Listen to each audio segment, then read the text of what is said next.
ఈరోజు ప్రశ్నించే తత్వాన్ని కోల్పోయారు. నేను ఓటేశాను, సుఖమేముంది? మందుకు, డబ్బుకు, కులానికి, మతానికి బలవాళ్ళకు లొంగిపోయాను, వాళ్ళకు బానిసలైపోయాను. నేను చేసింది కూడా పొరపాటు. చదువుకుని జ్ఞానం ఉంది, ఎవడ మంచివాడో ఎవరు చదవాలో తెలుసుకోకుండా అలాంటి అస్పర్ధలు ఓటేసి గెలిపించుకుని ఈరోజు ఈ పరిస్థితి తెచ్చుకున్నాను. కాదు, ఎక్కడైనా సరే ఆలోచిస్తాను. మంచివాడు ఎవడో చెడ్డవాడు ఎవడో ఆలోచించి ప్రజాస్వామ్యాన్ని కాపాడుకుంటాను. అందరం ఓటేద్దాం, ప్రజాస్వామ్యాన్ని బలపరచాలి. అందరం ఓటేద్దాం, ప్రజాస్వామ్యాన్ని బలపరచాలి. ఓటేద్దామా, ఓటరు ఓటేద్దామా, ఓటేద్దామా, ఓటరు ఓటేద్దామా. అందరూ ముంచే వరవరో చూసి మరి ఓటేద్దామా.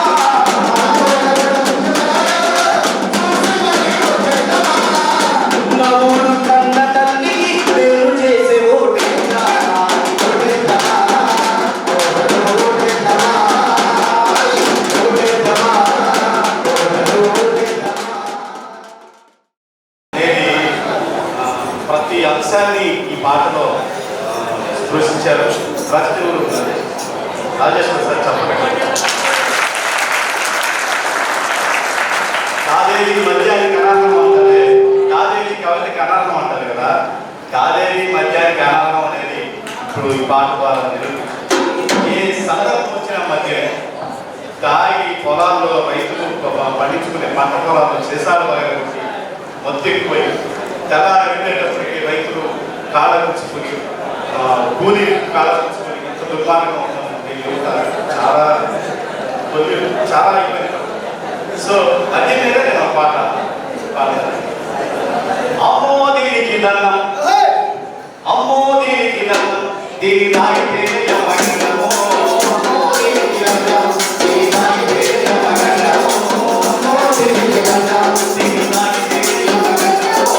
అమ్మో దీనికి దండమో. పేదోడి కడుపుకు, ఆ పేదోడి కడుపుకు కన్నాము పెట్టే సర్కారు స్థానము కొట్టాలి. అమ్మో దీనికి దండం, దీని తాగితే యమగండమో. అమ్మో దీనికి దండం, దీని తాగితే యమగండమో. అమ్మో దీనికి దండం. నాకు రాజేశ్వరుడు పండగొచ్చిందాని ముందు ఏదో దండగొచ్చిందాని ముందు, దండగొచ్చిందాని ముందు ఏదో దండగొచ్చిందాని ముందు. తాళి కట్టిన నాడు ముందు, తాళి తీసిన నాడు కూడా ముందు, తాళి కట్టిన నాడు ముందు, తాళి తీసిన నాడు కూడా ముందు. అందరూ కలిశారు వంగతో వాడారు, అరే అందరూ కలిశారు వంగతో వాడారు. సారమి పరులు సటికేలా పడ్డారు. అమ్మో దీనికి దండం, దీని తాగితే యమగండమో. అమ్మో దీనికి దండం, దీని తాగితే యమగండమో. అమ్మో దీనికి దండం. సిటిజన్స్ ఫర్ డెమోక్రసీ ఈ రాష్ట్రంలో ఉన్న రిటైర్డ్ అధికారులు, మేధావులు, ప్రొఫెసర్స్తో ఏర్పడింది. ఈ సంస్థ గత 6 నెలలుగా ఆంధ్రప్రదేశ్లో ప్రజాస్వామ్య విలువలను కాపాడటానికి, ఎన్నికల్లో ఓటర్లు చైతన్యవంతంగా ఓటు వేయటానికి, ఓటర్ల జాబితాని ప్రక్షాళన చేయడానికి కృషి చేస్తూ ఉంది. ఇందులో భాగంగానే తిరుపతిలో బై ఎలక్షన్ సందర్భంగా 35,000 ఓట్లు ఫోటో మార్ఫింగ్ చేసి దొంగ ఓటర్లని తీసుకొచ్చి ఓటేయించటం భారతదేశ చరిత్రలో గతంలో ఎప్పుడూ జరగలేదు. దీన్ని గమనించిన ఎలక్షన్ కమిషన్ ఒక ఐఏఎస్ అధికారిని, ఒక నకిలీ ఈఆర్ఓని సస్పెండ్ చేయడం జరిగింది. ఇలాంటి భాగవతాలు ఆంధ్రప్రదేశ్లో చాలా చోట్ల జరిగినాయని భావిస్తూ ఉన్నాం. వాలంటీర్ వ్యవస్థ ఈరోజు ఎన్నికల్లో అనేక లోపాలు జరగడానికి కారణభూతం కాబోతున్నారు. సంక్షేమ పథకాలని ప్రతి ఇంటికి చేర్చే కార్యక్రమాన్ని వాలంటీర్లు చేస్తున్నారు, మంచి పని. కానీ అదే వాలంటీర్లని పార్టీ కార్యకర్తలుగా మార్చి వారికి పారితోషికాలు ఇచ్చి, వారికి అదనంగా బహుమానాలు ఇచ్చి, వారిని ఎన్నికల సైన్యంగాను, ఎన్నికల్లో పోలింగ్ ఏజెంట్లుగాను, ఎన్నికల్లో అంబాసిడర్లుగాను వాడుకుంటూ రాష్ట్ర ముఖ్యమంత్రి స్వయంగా వీరు మన వాలంటీర్లు, వీరంతా మన పార్టీ కార్యకర్తలు, వీరు అవ్వని తాతని వెంట పెట్టుకొని పోలింగ్ బూత్కి తీసుకెళ్ళి ఓటు వేయిస్తారు, వీరే మన రథసారథులు అని చెప్పని ప్రకటించడం చాలా మంచి పరిణామం కాదనుకుంటున్నాను. ఎన్నికల కమిషన్ చాలా తీవ్రంగా చెప్పింది వాలంటీర్లని ఎన్నికల విధులకు దూరంగా ఉంచాలని. చెప్పిన మరుసటి రోజే రాష్ట్ర ముఖ్యమంత్రి ఫిరంగిపురంలో బహిరంగ సభలో వాలంటీర్లందరూ మనవారే, వాలంటీర్లందరూ మన సైన్యంగా ఉంటారు, మన ఎన్నికల్లో తోడ్పడతారు, మనకి అవ్వాతాతల్ని పోలింగ్ బూత్కి తీసుకెళ్లి ఓటు వేయిస్తారని చెప్పని స్వయంగా ప్రకటించడం మేము వ్యతిరేకిస్తున్నాం. అందుకనే సిటిజన్స్ ఫర్ డెమోక్రసీ ఈరోజు హైకోర్టులో ఒక ప్రజా ప్రయోజన వ్యాజ్యాన్ని వేయటం జరిగింది. ఆ వ్యాజ్యం యొక్క ప్రధాన సారాంశం ఏంటంటే ఎలక్షన్ కమిషన్ ఆదేశాలని ధిక్కరించకుండా అమలు చేయమని రాష్ట్ర ప్రభుత్వానికి డైరెక్షన్ ఇవ్వాలని కోరుకుంటున్నాం. ఇప్పటివరకు భారతదేశంలో ఏ రాష్ట్ర ప్రభుత్వం కూడా ఎన్నికల కమిషన్ యొక్క ఆదేశాలని ధిక్కరిస్తూ ధిక్కార స్వరాన్ని వినిపించలేదు. మన రాష్ట్ర ముఖ్యమంత్రి ఆ రకంగా వినిపించడాన్ని సిటిజన్స్ ఫర్ డెమోక్రసీ తీవ్రంగా ఖండిస్తూ ఉంది. ఇది కాకుండా ఆంధ్రప్రదేశ్లో ఇప్పటికీ ఓటర్ల జాబితా స్వచ్ఛంగా లేదు. అనేక దొంగ ఓట్లు ఇంకా కొనసాగుతున్నాయి, చనిపోయిన వారు ఓట్లు కొనసాగుతున్నాయి. ఒకే వ్యక్తి 2-3 చోట్ల ఓటింగ్ ఉంటుంది. ఒకే ఇంటి నెంబర్ మీద అనేక పదుల సంఖ్యలో ఓట్లు ఉంటున్నాయి. ఈ ఓటర్ల జాబితా అంత స్వచ్ఛంగా ఉంటే ఓటింగ్ అంత బాగా జరుగుతుంది. అలా మరింత స్వచ్ఛంగా ఉంటుంది కృషి చేయాలని చెప్పి భావిస్తున్నాను. ఓటర్లు ఈరోజు అర్హులైన వారు మళ్ళా ఓటు కోసం దరఖాస్తు చేసుకోవచ్చు. ఎన్నికల నోటిఫికేషన్ వచ్చిన తర్వాత కూడా దరఖాస్తు చేసుకోవచ్చు. నామినేషన్ పర్వం ప్రారంభమైన నాటికి కూడా దరఖాస్తు చేసుకునే అవకాశం ఉంది. కాబట్టి అర్హులైన ఓటర్లుగా నమోదు చేసుకోవాలని కోరుకుంటున్నాను. ఎన్నికల వ్యయం భారతదేశంలో అత్యధికంగా జరుగుతున్న రాష్ట్రంగా ఆంధ్రప్రదేశ్ రాబోతుంది. కులము, మతము, ప్రాంతాలు, ప్రలోభాలు వీటన్నిటికీ అతీతంగా ఓటు వేయాలని ఓటర్లందరికీ విజ్ఞప్తి చేస్తున్నాను. నా పేరు నాగులూరు నాగేశ్వరరావు, ఎన్నికల నిఘా వేదిక రాష్ట్ర కోఆర్డినేటర్ని. మా ప్రధానమైన ఉద్దేశం ఏమిటంటే 18 ఏళ్ళు నిండిన ప్రతి ఒక్కరూ కూడా ఓటరుగా నమోదు కావాలి. ఈ నేపథ్యంలో అవేర్నెస్ మీటింగ్లు కళాశాలల్లోనూ ఇతర చోట్ల కూడా ఏర్పాటు చేస్తూ ఉన్నాం.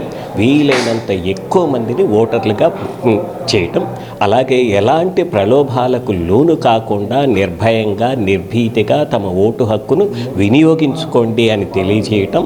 మరి అలాగే ఓటింగ్ రోజు ఖచ్చితంగా సెలవుగా ప్రకటిస్తారు. యువకులు ఎలాంటి నిర్లిప్తతను ప్రదర్శించకుండా అసౌకర్యాలు ఎదుర్కొని తప్పనిసరిగా తమ ఓటును వేయటంతో పాటుగా తమ కుటుంబ సభ్యుల్ని, బంధుమిత్రుల్ని కూడా ప్రతి ఓటరు కూడా తమ ఓటును నిర్వర్తించుకునేట్లుగా ఉండాలి అని, ఎలాంటి ప్రలోభాలకు లోను కాకుండా ఓటును వేయాలి అని కోరుకుంటున్నాం. మా ప్రధానమైన డ్రీమ్ ఏమిటంటే 100% ఓటింగ్ కావాలి. కానీ ఒక్కసారిగా ప్రపంచాన్ని మనం మార్చలేం. కాబట్టి ఈ తడవ మినిమం 90% వరకైనా ఓటింగ్లో పాల్గొనాలి అనే ఆపేక్షతో, ఉద్దేశంతో రాష్ట్ర వ్యాప్తంగా కూడా ఏర్పాట్లు చేసుకుంటున్నాం. అవేర్నెస్ మీటింగ్లు, ఓటర్ అవేర్నెస్ మీటింగ్లు ప్రత్యేకంగా ఏర్పాటు చేస్తూ ఉన్నాం. అయితే ఇప్పుడు కొత్తగా వచ్చిన అమెండ్మెంట్ ప్రకారం ఎలక్షన్ కమిషన్ ఆఫ్ ఇండియా ఇచ్చిన ఆదేశం ఏమిటంటే హోమ్ ఓటింగ్ అని కూడా ఉంది. అయితే గతంలో తెలంగాణలో జరిగిన హోమ్ ఓటింగ్ 80 ఏళ్ళు దాటిన వాళ్ళు, ఏదైనా దివ్యాంగులు కానీ ఉన్నట్లయితే, అసౌకర్యంగా ఉన్నట్లయితే ముందుగా ఆప్షన్ ఇచ్చినట్లయితే 2 రోజుల ముందుగానే ఓటింగ్ని వేసుకునే అవకాశం ఉంది. ఇప్పుడు అది 85 సంవత్సరాలుగా మార్చడం జరిగింది. మేము ఎలక్షన్ కమిషన్ని మరొకసారి అభ్యర్థిస్తున్నాం. రేపు మేము CEO గారిని కూడా కాంటాక్ట్ చేస్తున్నాం. అది వారి పలుకుబడిని ఉపయోగించి తిరిగి పూర్వస్థితికి 80 ఏళ్లకు అది తగ్గించాలని మా అభ్యర్థన చేస్తున్నాం. అలాగే ఎలక్షన్ రోజున మా జిల్లా అన్ని జిల్లాల్లోని యంత్రాంగానికి మా అభ్యర్థన ఏమిటంటే కనీస సౌకర్యాలైనా ఉండాలి. దివ్యాంగులకి ప్రత్యేకమైన వసతులు ఉండాలి, మంచినీటి సౌకర్యం ఉండాలి, పోలీస్ వ్యవస్థను భద్రంగా వినియోగించాలి, క్యూలో కూడా అసౌకర్యం లేకుండా చూడాలి అని మేము కోరుకుంటున్నాం. మెరుగైన సమాజం కోసం రానున్న రాష్ట్ర భవిష్యత్తును, దేశ భవిష్యత్తును ప్రభావితం చేసే యంగ్స్టర్స్ ఖచ్చితంగా 100కి 100% ఓటింగ్లో పాల్గొనాలని మేము అభ్యర్థిస్తున్నాం. నా పేరు రంగం రాజేష్, ప్రజా గాయకుడిని. సిటిజన్స్ ఫర్ డెమోక్రసీ నేతృత్వంలో ఓటేద్దాం, ప్రజాస్వామ్యాన్ని బలోపేతం చేద్దామని 13 రోజులుగా ఒక సాంస్కృతిక కళాజాతాన్ని నిర్వహిస్తున్నాం. ఇందులో ముఖ్యంగా ఓటర్ని ప్రభావితం చేస్తున్న మద్యం, మత్తు పానీయాలు, డబ్బు, ఇతర కులం, మతం లాంటి అంశాల పట్ల ప్రజలు అప్రమత్తంగా ఉండాలని, నిజాయితీగా ఓటేయాలని, చదువుకున్న వాళ్ళు ముఖ్యంగా ఇలాంటి విషయాల పట్ల మరింత జాగృతతో చైతన్యవంతంతో ఓటేసి ఈ ప్రజాస్వామ్యాన్ని కాపాడాలని మేమంతా పాటలతో కళారూపాలతో 1 గంటన్నర పాటు నాటికల్ని, నృత్యాల్ని, గజల్స్ని, రకరకాల పాటలను మేము సమకూర్చుకుని ఉదయం పూట యూనివర్సిటీల్లోనూ కాలేజీల్లోనూ ఇంజనీరింగ్ కాలేజీల్లో యువతరాన్ని ఎక్కువ శాతం సమీకరించి ఓటు పట్ల కొత్తగా ఓటు జాయిన్ అయ్యే వాళ్ళు కూడా ఎంత బాధ్యతతో ఓటు వేయాలో మేము కళారూపాలతో ఆటపాటలతో తెలియజేస్తున్నాం. ఈరోజు ఒంగోలు వచ్చిన సందర్భంగా ఇక్కడ ఒక ఆడిటోరియంలో వందలాది మంది స్టూడెంట్స్ని మేము సమీకరించి ఆటతో పాటతో వాళ్ళని చేస్తున్నాం. 8వ తారీఖు వరకు ఈ యాత్ర జరుగుతుంది. కర్నూలులో ఈ యాత్ర ముగిస్తుంది.